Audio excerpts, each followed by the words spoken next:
Good morning, everybody. I see it's 11 o'clock sharp. We have a few people still joining us, but allow me to welcome you. I'm Josephine, the CEO of the Publisher Research Council. I'd like to start with thanking all the partners and the collaborators who've made this possible. In particular, thanks to Gary Whitaker from the Broadcast Research Council, to our research partners, Nielsen. And we're blazing new trails, and we couldn't do this without collaborative partners. So we share a vision on the future of audience measurement. And at the risk of sounding cheesy, we are stronger together. So I want to thank all the JICs that have already indicated their willingness to collaborate for the good of the entire sector. Times have changed, as we know. Media is changing, audience measurement is changing. So I think the future is collaboration. And I thank those of you that have already made that commitment. So I think we'll make a start. I see there are still a few people joining us. Good morning to some new faces, some, let me not say old, familiar faces. Good to see everybody. I hope you're all safe and well.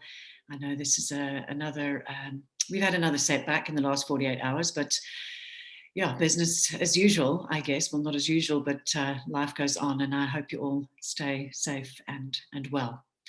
So as we know, COVID has changed the world. But just to give you a bit of background, PAMS 2019 was conducted from August to November in 2019. Lockdown, of course, started on March the 27th in 2020, forever changing the world. Print and magazines in particular were severely affected, and circulations have declined. A number of PRC members have permanently closed. On the flip side, COVID acted as a catalyst for digital transformation, and unique browsers increased, sites increased over 70% during the initial lockdown. Now we've stabilized at around about 30% over and above pre-COVID. So while PAMS 2021 is currently in field and will be released in February 2022, we realize planners need audience numbers now. Their clients' insights into what their current 2021 advertising will deliver. So to address this, PRC commissioned this study to produce interim figures based on the new reduced print circulations and increased unique browsers. Given that the ABC 2021 Q1 circulations for all PAMS titles were only released in mid-May, this has had to be done via mathematical modelling. So the methodology was previously piloted and verified based on Q4 2020 circulations and unique browsers.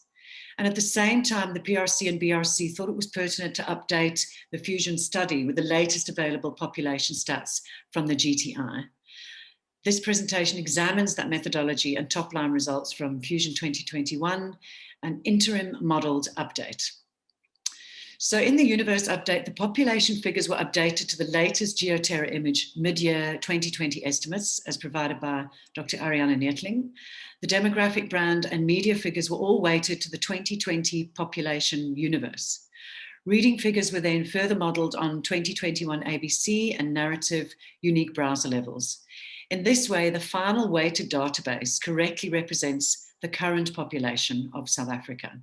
As Dr. Ariane Nettling said, the demographic variables based on the 2020 dwelling unit counts of GTI were benchmarked to the 2020 mid-year estimates of Stats South Africa. So Nielsen, previously Nielsen had used the average ABC circulation data for Q3 and Q4 2019 and calculated the average readers per copy using ARR readership data from PAMS 2019. The average readers per copy was then factored by the average ABC circulation for Q4 2020 and Q1 2021 to arrive at a new ARR paper reading figure for 2021. The key assumption here was that the RPC remains constant over this time, which Pete will tell us a little more about. Nielsen used the 2019 IAB census data, page views, and PAMS 2019 digital readership data to calculate the average number of page views per unique visitor to each website. The average number of page views from 2019 were then factored by the average 2020-21 IAB census page views to arrive at a new past 7-day online reading figure for 2021. This approach assumes the average number of page views per unique visitor remains constant over this period of time. So Andrew Whitney, the Nielsen Data Science Lead project, pointed out there was a number of components in this project, estimating the print readership based on the historical RPC, estimating the digital readership based on historical readers page per view, calibrating the PAMS 2019 data to reflect the new readership numbers, updating the universe estimates, and preserving the fused data profiles of TAMS, CPS, and DCS without rerunning the Fusion. So I'm going to hand over to Pete to take us through the data. Over to you, Pete. Right. Good morning, everyone. Hope you all well. And let me get going then. Okay, so to take you in detail how this actually works, Joe touched on it. What we do is the fieldwork period for PAMS was August to November 2019. So the midpoint of that was October, 20 months ago, which seems a lifetime ago, before we won the World Cup and before COVID had changed the world. But so we had the average issue reading during that period. But as we said, you're placing an ad now. So what we've done is we've taken the ABC circulation of Q3 and Q4 while the fieldwork was going on, and we get an average readers per copy. Now what we do is we take the latest circulation, and just a note on circulation modeling. This is not new. The extent that we've done it in this project is more than usual, but readership based on circulation modeling has been going on for years. They do it with regional newspapers in the UK and a lot of regional newspapers in Australia, where you've got 200-300 newspapers. You can't do face-to-face or conventional readership on it. So it's nothing new to take the profile and to model on circulation. But back to this project. So we take the circulation of when PAMS was in field in 2019, and we compare it to the latest 6 months circulation, keeping that average readers per copy, and that's how we arrive at the new AIR reading figures as of today. I'll show you those examples so you can see if the circulation changes by 20%, the readership will change by 20%. So that's how print has been modeled. In terms of digital, we looked at unique browsers and page views. Page views had a closer correlation. So for this exercise, we've actually used page views. So once again, we take the narrative page views during the PAMS fieldwork cycle, i.e. August to November 29, and we link those two. So whatever PAMS said News 24 was, and we link it to the IAB data to get average page views.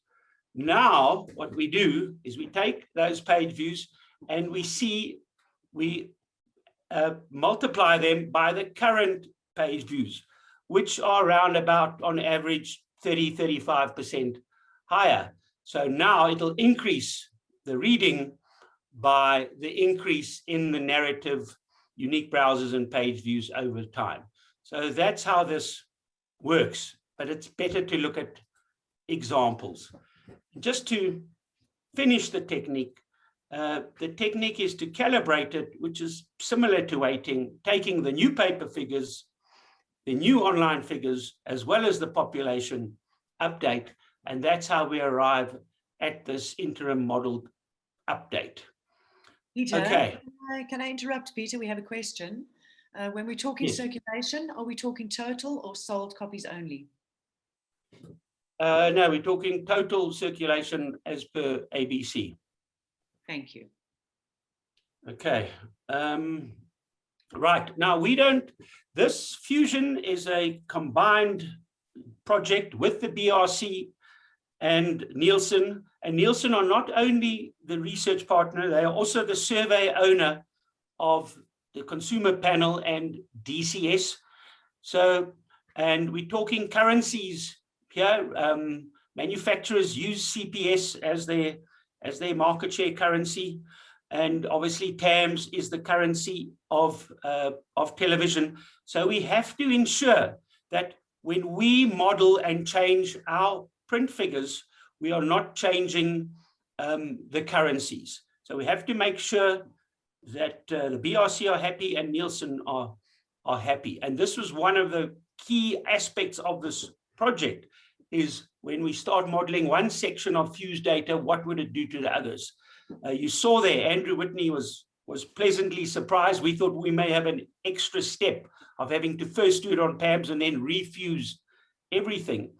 But when we validated it against the original data file, there were very small percentage differences. And as you can see there, with TAMS, minus 0.2 to plus 0.7, CPS minus 0.6 to plus 0.9, and DCS, because it's online only, it's got a slightly bigger variance of minus 0.3 to 2.3. So everybody was happy that with the new population and the changing, remember TAMS, some TAMS respondents are shared 3 times between the PAMS respondents.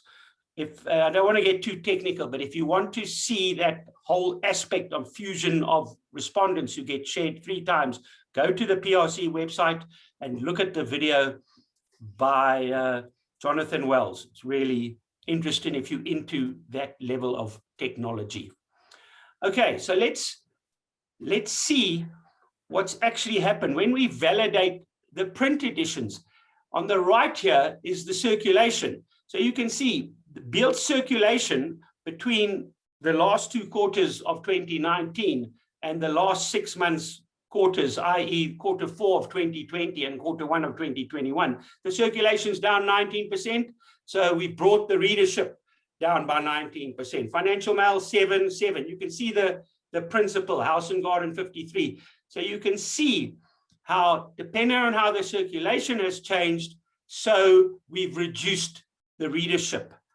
So you can now have a better estimate of what you're going to reach now based on these lower circulations since COVID struck. So that's what you can see on paper, and on the websites, you get the opposite effect where they've gone up. So Daily Mavericks page views have gone up 103% in this past 20 months. So the online readership has gone up 94.9%. Just on that note of the Daily Maverick, because they've introduced a paper version, I built what I called an avatar, which is using the profile of the online site as well as the distribution through Pick and Pay. And we've built an avatar which Nielsen then modeled on. So you've also got model on paper for Daily Maverick.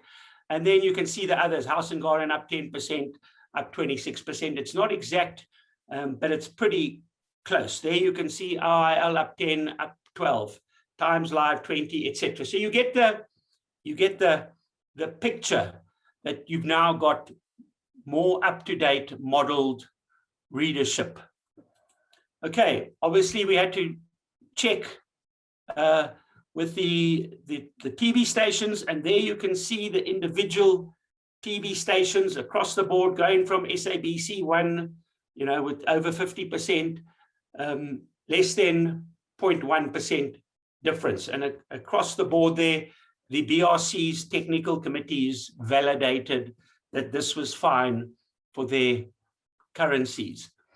The same with the consumer panel. As I mentioned, there you can see the actual examples of sugar, toothpaste, frozen vegetables. We did check on the 2,000 brands, the over 2,000 brands that are on CPS. Everything was hunky-dory. And the final study that's in the Fusion is the DCS. And this is using WhatsApp or chat apps across the day parts, from 30% in the morning rising up across the board, but looking between the 2 periods of Fusion 2020 and Fusion 2021, you can see there's minimal difference. So that data is also fine to be used. Okay, so that's that in terms of showing you how the two get together. We've called it interim because in February 2022, the new Fusion will be coming along, but just to tell you what's happening, PAMS 2021 is in field as we speak. It'll be in field from May to August, and that's 10,000 online. We'll be the first JIC in the country to be doing an online currency. And what we will do, remember, we estimate, looking at the Narratiive unique browsers compared to the 63% who were online in October 2019, we estimate that around about 71% of South Africans are online. Now, we will be doing omnibus surveys to validate that modeled number. And what we'll do in October, November, when we finish the online field, is we'll combine it with PAMS 2019 offline, with the bottom 30% who are offline. But in terms of money, the online 70% is around about 88% of money, and the offline 30% is only around about 12% of money. But we'll put those back together. We won't release it to the industry. We will internally validate it. And then what we also do, because it's online, we can only have a 20-minute survey. So we can't ask all those brand questions, not the CPS ones, the ones that were in the primary PAMS. We impute the values from PAMS and we add back financial services and retail and all those major ad spend categories. So we impute them back. Then we've got a full PAMS representative of the entire universe. And then we refuse it and combine it back with TAMS and with CPS data. And in February 2022, you will have a full new currency. So that's the roadmap. That's where we go in. And yeah, the industry survey release on Telmar and Clear Decisions will be this Friday, the 2nd of July at 12 midday. That's all we've got, short and sweet. I don't know if there's questions in the Q&A box. We've got a couple of questions. Okay, let me. Is there? Okay.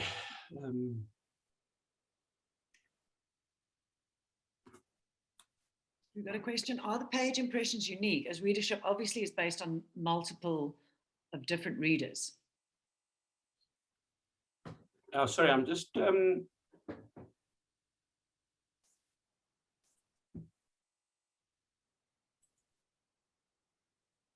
Please, everyone, feel free to ask questions in the Q&A box. okay, sorry, I've only just seen from Eve. Hi, Eve. They're the page impressions for each title, as well as the unique browsers for each title. So yeah, it's the page impressions for that particular title. They won't be unique, Eve, because they shared across other titles, but those are the ones that were recorded for that particular title. And then where will the brand data imputation come from? Yes, it'll come from PAMS 19. So that's correct. We'll go back to PAMS 19 for the brand data and some of the other questions that we couldn't fit into 20 minutes. So yeah, that's the answers to those two. Are there any other questions? No, it looks as if we've answered the questions there, Pete. Thank you. As Pete mentioned, this is going to be available. I think we don't want to overpromise and underdeliver, so we're putting a line in the sand till the 2nd. I think the 2nd, Friday the 2nd, Pete. Yeah. And of course, you know where to reach us, everybody. If you have any queries, any questions, and bear in mind we're also happy to present to your teams. We can do case studies for clients, so please call on us for whatever it is that you need. Again, I just want to close with thanking our partners and everybody that has worked hard to bring this interim modelled update, and we look forward to bringing you the new currency at the end of the year. So Pete, I don't know if you want to say anything else in closing. No, I'm fine. Stay safe, everyone. Have a good day. Here. Stay safe, stay well, everybody. We'll keep in touch. Bye-bye. Bye.